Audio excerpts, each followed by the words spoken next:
Hey guys, and welcome back to another video, and I hope you are all okay on that side of the screen. Now today I'm going to share with you the video about the Ubox, which features the Rockchip 3288, and spoiler alert,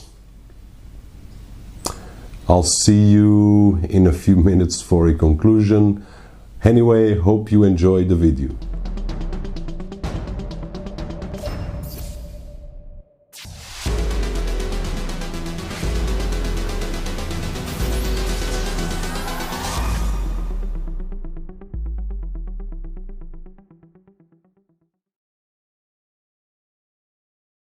So as usual, let's start by taking a look at the case itself, and here I would just like to point out this box features the Rockchip 3288 with the Mali T764, 2 GB of RAM and 8 GB of NAND flash storage. And now let's go for the quick unboxing, and as you can see, there we go. We have the main unit on top, as you can see, with a different shape of what we are used to see, but we will talk about that in just a second. Included in the accessories, we will find an infrared remote, which I really like the position of the buttons, but regarding performance, really let me down, but I will talk about that in just a few seconds. One HDMI cable that we will use to connect to our TV, a user guide, a power adapter, and finally a OTG cable that you can connect to your PC.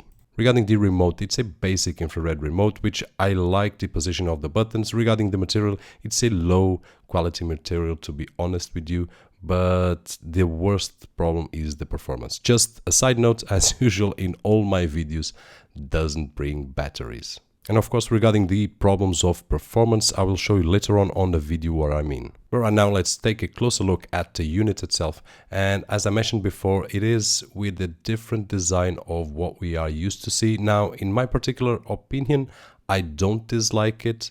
I don't particularly like it. It's just different. So this will be a very personal option of the one that's going to get a box like this. There's a particular feature that I really like, which is the position of the button and light on top, which besides having a external power button, which is always nice to see on this, the light is very dim, so you can place it on a bedroom and your eyes will not be bothered. Now taking a look at the left hand side, we can see 2 USB ports and 1 micro SD slot, while on the right side, as you can see on screen, there are no ports at all. And at the back we will find all the necessary ports to connect this to our TV, being from left to right the power jack, AV output, optical output, Ethernet connection, HDMI, USB and a OTG connection. Now just so you can see better from the top, and here I would just like to mention a note, which is it's very easy to fingerprint this device. Finally, at the bottom we will find 3 rubberized feet and also the air vents to cool down the system. And now let's turn on the machine, and as you can see on screen, this is the launcher pre-installed on this machine, which in my particular opinion, I do like the clean look. It's not one of my favorites, but to be honest, I could live with it. But as usual, and I always mention this on all my videos, this is an Android TV box, and being Android, just go to Google Play Store if you don't like any launcher. Just download your favorite launcher. As you can see on screen, I've got a different launcher here with the same device, of course, and you can customize it with your style, cleaner or more complicated depending on what you like the most. Now getting a little bit back to the remote control, as you can see on screen, hopefully, at least I tried to show it as better as I could. If you don't point that remote to the device itself, it will not get the signal. Now, I know it's just the infrared remote, and you could ask, hey Robert, that's an infrared remote, supposed to do that. I know, but for the past weeks, past month, I've been testing a lot of these devices, and I've been faced with a lot of infrared remotes and wireless remotes, and some of the infrared remotes, I get surprised how well they work, and this one, I got surprised how bad it worked. So I'm being as honest as possible. This is by far the worst remote I've tried so far. But of course, I would like to add a note here.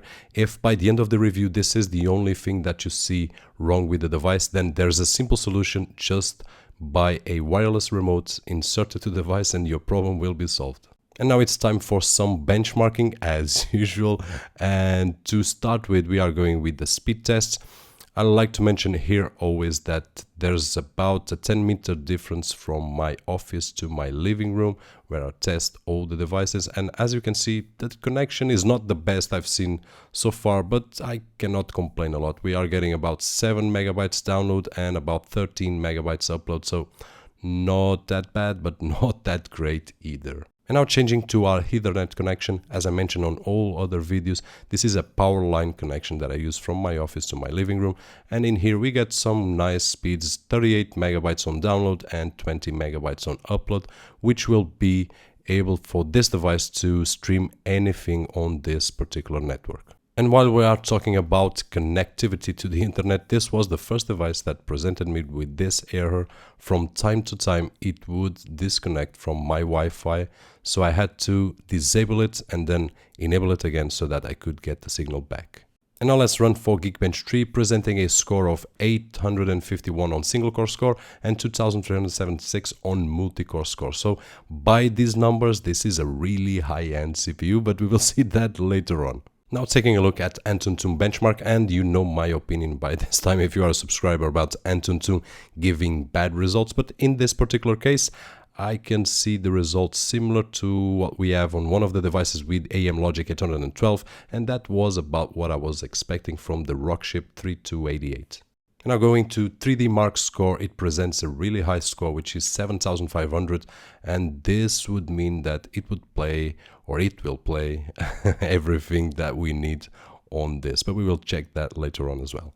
And finishing up the benchmarking tests with Epic Citadel, we can see a average frames per second of 40, and also meaning that 3D games will be no problem for this device, so we will start the tests on gaming right now. Okay, and as a classic on the gaming tests, the first one was Despicable Me, and I wasn't expecting it to run any bad, but I did, and I'm not sure if I can show it on screen, occasionally got a froze here and there, not very regularly, but something that would happen from time to time. You know, those annoying little freezes. Yep, I did got them, although this is a game that's pretty light. Yeah, it was a bit unpleasant on this device, and I wasn't expecting to be honest. And now take a look at right now. Did you saw that? Another froze. And I'm sure I did record one or more two freezes on this game, which is not that light, but not that heavy as well. And I will try to browse around and see another freezes. A few seconds back there was another one, so hopefully I will try to see one or more and show you that on screen. Now, as I said, I was sure that I did record a few more, and I'm going to show you once more just there, as you could see. Now that's really annoying and getting disappointed at this time. I was really getting disappointed with the device after having great results on benchmarks. Now this was not supposed to happen on any of these games, but unfortunately it happens, and I will leave my opinion on the conclusion of this video about this particular problem. And the next game, as usual, was Beach Buggy, and this one actually played really nice. I didn't notice any freezes. I did run a couple of tracks. The only problem on these games, actually, it's my driving skills. Those are the worst problem here, but so far on this game I could actually play it. Next game was GT Racing 2.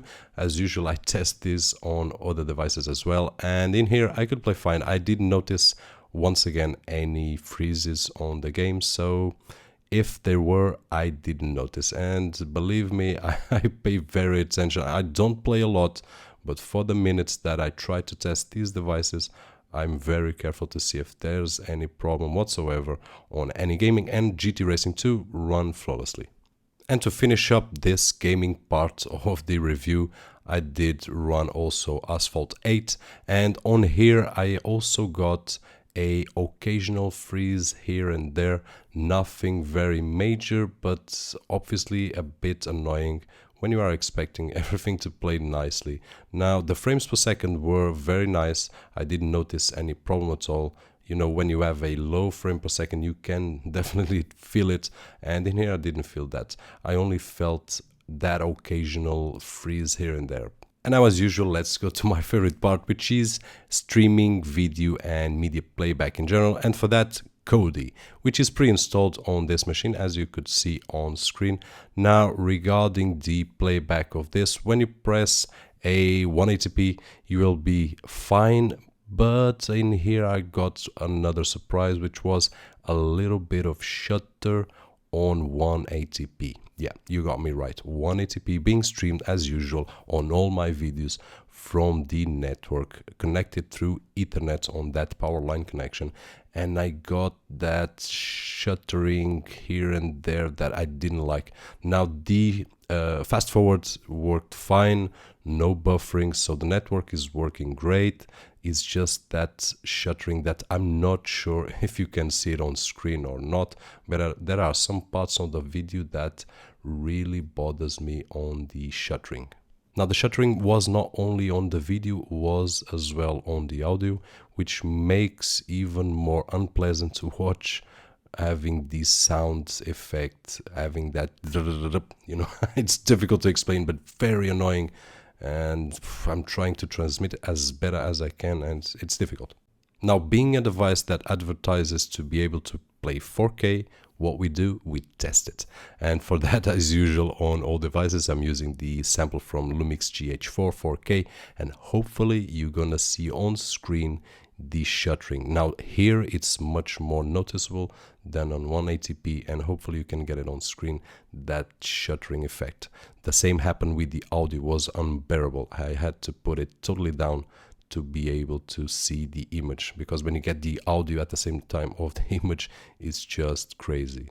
And although I don't use 4K on my day-to-day usage, as I mentioned on all the videos, one thing that bothers me is when someone advertises to play 4K and then it doesn't. It's just crazy, and for me it's a very upsetting thing. Another thing that I would like to mention here, as you see, all my videos are on the same format, MOV files, and this was the first device that did not play all of the files. So there's something weird going on here.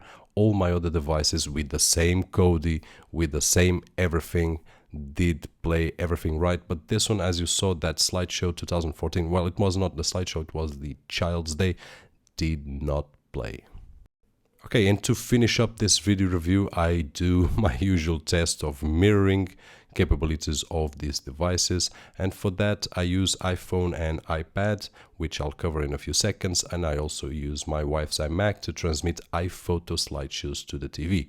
And although you are seeing on screen the image, which is perfect by the way, regarding audio, it was not at all. It could not transmit the audio. And by the way, the setup is always the same. I use AirPin Pro, which is a paid app. You can find it on Google Play Store, and it costs about €3.50, something like that. It's totally worth it. Works great for mirroring any device to these Android boxes, which I can install in any of my devices, and I do install in all of them. So using that, as I did with all the previous machines that I tested, this was the only one that gave me that problem. Now regarding iPhone and iPad, I could not even connect it. They showed the AirPlay capability of the Ubox, it was there, it connected, but there was no image, and then it would lose the connection. Now you are on your right to ask, hey Robert, weren't you doing anything wrong? And my answer, it has to be, I've tested a few of these boxes, all of them the same way. This was the only one that did not work at all with the iPhone, iPad, and also the audio. And regarding the audio, I will try to post an image here and there about the settings. Yes, I was using the settings of the device to output the audio to the TV instead of the iMac. Okay guys, and that wraps up this review. Hope you enjoyed the video, although that the news that I gave about this box are not great. I was with, probably my fault, I was with great expectations.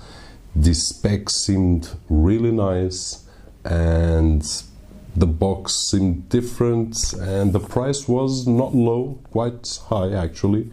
So I thought, well, let's give it a try, and totally disappointed with it. So let's wrap this thing as quick as possible, because I can stand to be much more time with this thing over here. But let's start with a positive thing.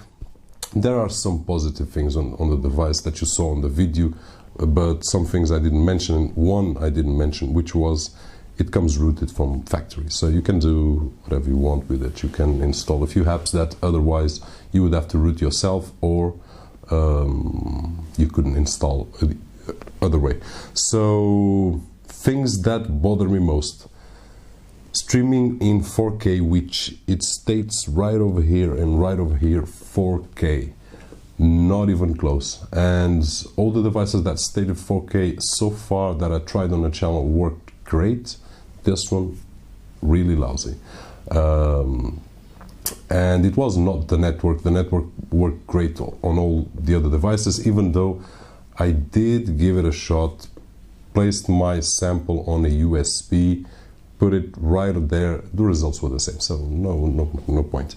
Now 4K was lousy, 180p was barely playable. On the camera is very difficult to say that, but you know, when you get that shattering, that thickering on the videos, it's really annoying. So 180p barely made it. Now, network Wi-Fi issues, I'm going to repeat this again, sorry about that. As you saw in the video, it was constantly dropping the Wi-Fi connection, and that was not good. So now, games, on some games, most of them that I tried, shutter, or not shutter, that's not correct, the freezes. You are playing and it freezes. And Despicable Me was the first one that I noticed some small freezes, and very occasionally, and unfortunately I didn't record while I was doing the first tests, but occasionally I got those freezes. More, even worse, if that's a word, sorry about that, a bit tired, was on Cars 2, and then lastly on Asphalt 8. Now with all these specs, and I'm gonna do my opinion, I'm gonna give my opinion about why these specs are great, and device, it's a piece of, I'm not gonna say, because there might some of you there under 18. So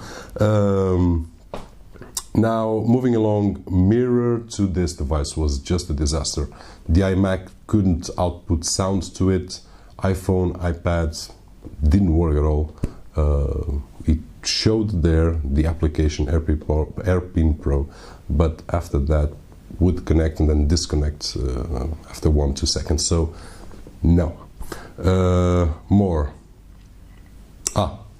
More serious. Occasional reboots, especially when I was gaming, and I forgot to mention that when I was recording or editing the video. It would give me some reboots, especially when you were on a game and you change menu or something like that, and it would reboot the device. And that's honestly, for the price that I pay, and you can check the price below, I will leave that there, very bad. Now, one more thing before I give you my opinion about this is the remote. I've got the remote here. Worst experience so far. The device has this little window over here, which is for the IR transmitter, and when the angle is not, correctly to there, it just will not capture, as you saw. Now, you could say, hey, Robert, yeah, an IR remote is supposed to do that. The thing is, and I've got a few here and a few more around the house that I've been testing, just to show you, sorry. Some of them, this is an IR remote. This is an IR remote, which you saw previously. I don't particularly like this remote, but regarding performance, works great. Now, I could turn this thing around and just work great. And with this one here, no. But as I said in the video, if that was a problem, here's a remote that I never shared on the channel, but I will try not to forget to post a link below so you can check. This is a very cheap remote, and it's a wireless remote. So it works fine. It's not one of the best that I had, it's not. But works better than this, and works better than this. Just to say that works better than any IR remote. So if the problem was only the remote, I would stick one of these here and that would be fine. The problem is not just the remote. By the way, I've got two great remotes over here, which you already saw on the channel. And so once we compared these remotes to the one included, that was a big con as well for the price that you pay. And just check that out to see if I'm being unfair. Now, I wouldn't be bothered if they say, hey, this is only for 720p, yeah, okay, 720p. If you played 720p, they sold it, they advertise it as 720p, okay, but they sell it for 4K.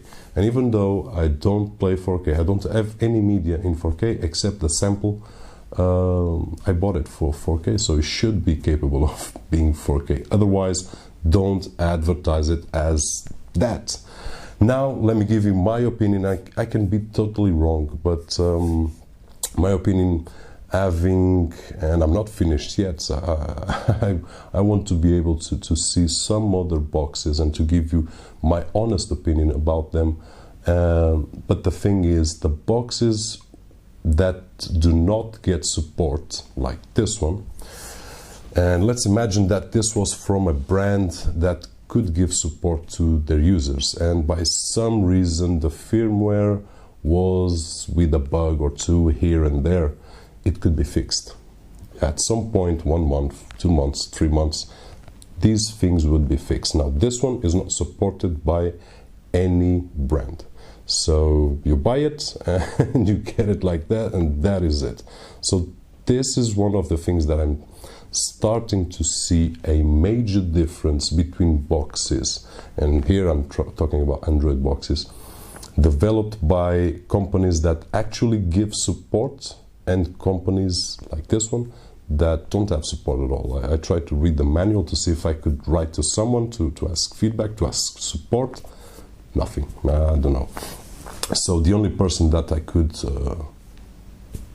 get my my conversation would be the seller, but that wouldn't solve the issue. So the best thing that I can do is spread around the word and tell you that don't buy this. If you are expecting, or if you have high expectations like I did, do not buy this.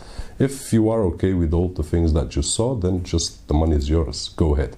Now, getting back to the point once again, firmware, it's very important. I've tried last week a machine with a dual core that had a great job on the firmware side of things. And even though that device was lower on specs, much lower on specs, it actually played better than this. So here's a big difference that you should consider in future when you see reviews and when you read reviews and you see those benchmarks. As you saw, the benchmarks were great. Were great. And I believe that this hardware over here is great. Now, what I believe also is that the firmware built in, not the operating system, the firmware, which is between the hardware and the operating system, is really poor, really bad implemented. Just, I don't know, no more words. So this is my opinion on this really important thing. Usually when we see a specs of a computer, it's easy. We see the specs, we're gonna figure how it's gonna run, we know the operating system, and so on and so forth. Now on these boxes, and that's why this early 2015 is going this way, so I can learn more about this and I can transmit to you guys over there. Firmware is a big, more than I thought on the past, a big important part on any of these devices. So that's my opinion about this. If it's a device that has support, you're going to get more warranty about it. If it's a device without any support, then you're another word that I'm not going to mention here.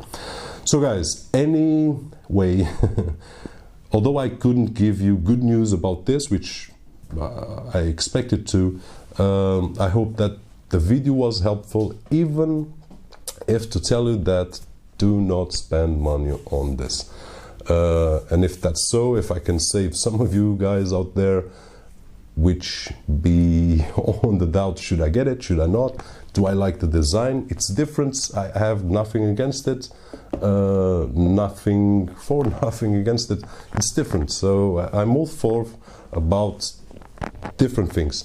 We're not all the same, so I should like a square, you should like a triangular or a circle, anything different. So I'm all for about that, but in this case, nothing. All the cons are much weights much more than I can say. And that is it, guys. So hope you enjoyed the video. I'll see you on the next one, and thumbs up if you did.